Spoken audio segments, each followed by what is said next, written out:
Oh boy, I want to talk about something that has a sharp edge to it for me when it comes to being a wise woman.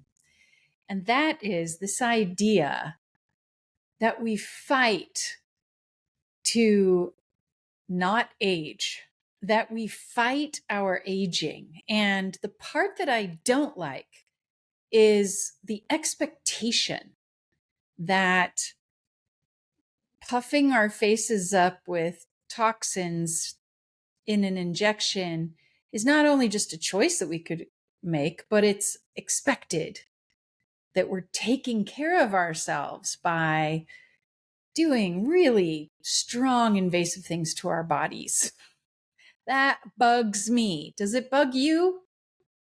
Another thing that bugs me is this idea that we have to fight aging with pharmaceuticals, with pretending to be younger than we are. That bugs me. On the other hand, there are a few ways that we can quote unquote fight aging that I am a complete support of. One of those is our devotion to keep moving in these bodies, our devotion to not disappear into the office chair, into the couch. I think it's so important for us to continue to be devoted to our bodies. In fact, I think it's critical for us to up the game in our devotion to our bodies. I know that's what menopause has been for me, is a demand from my body to pay more attention, to take better care of myself than ever. That includes moving my body. That includes not drinking.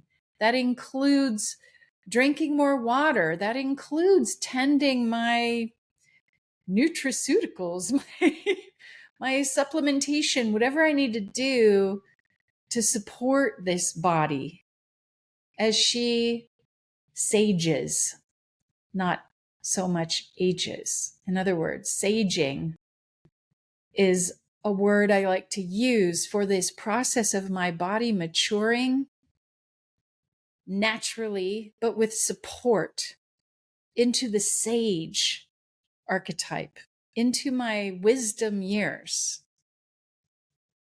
It's so different than this drive, this pressure that we feel from society to act like we're not our age, to act like we're not sage, to act like we are the fertile maiden tripping through the flower fields, when in fact we are stepping into the shoes of the wise, powerful grandmother. Fighting aging for me is not about pretending that I'm younger. My form of fighting aging is actually to embrace my saging, to embrace my wise woman years, to embrace the natural, delicious maturing of my body, mind, and spirit. Instead of looking at stepping into my wise woman years as some kind of an aging where I slip mindlessly into a decrepit irrelevance and invisibility, I choose to see my own maturation as a process of saging, stepping into my wisdom role, stepping away from my old patterns that kept me small. My old younger patterns had me driving to be the best and to be seen as the best and to be perfect in things. And these are all folly. As we sage, we recognize more and more what is folly and what is foundation. What is the silly ideas of the ego, the perfectionism that can lead to paralysis, the egoic demands to fight some invisible fight to be better than all the other women, compared to the relaxation, the acceptance, and the no bullshit nature as we sage. I've created archetypes, a new quiz called the Wise Woman Calling Quiz.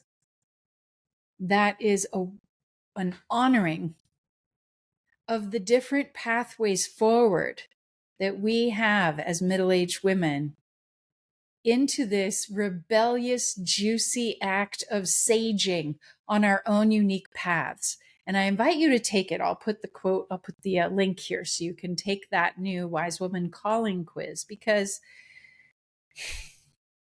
this midlife point, turning 50, entering menopause, this is not the end of the road. This is the beginning of your path. This is the beginning of your sage years.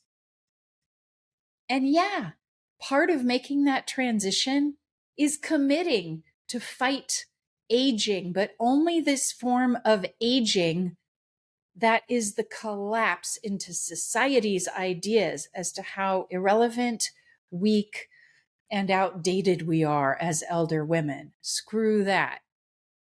That's the form of aging I am on board with fighting. We stand on the threshold of an interesting new time, a time where a 59-year-old woman is running for president, a time when the wise women are rising and saying no to many of the old boy networks' value systems. We are standing, rising. We are not collapsing. And we have paths forward that are unique. So check out the Wise Woman Calling quiz to find out which path is yours now, that you're grown up enough to walk it.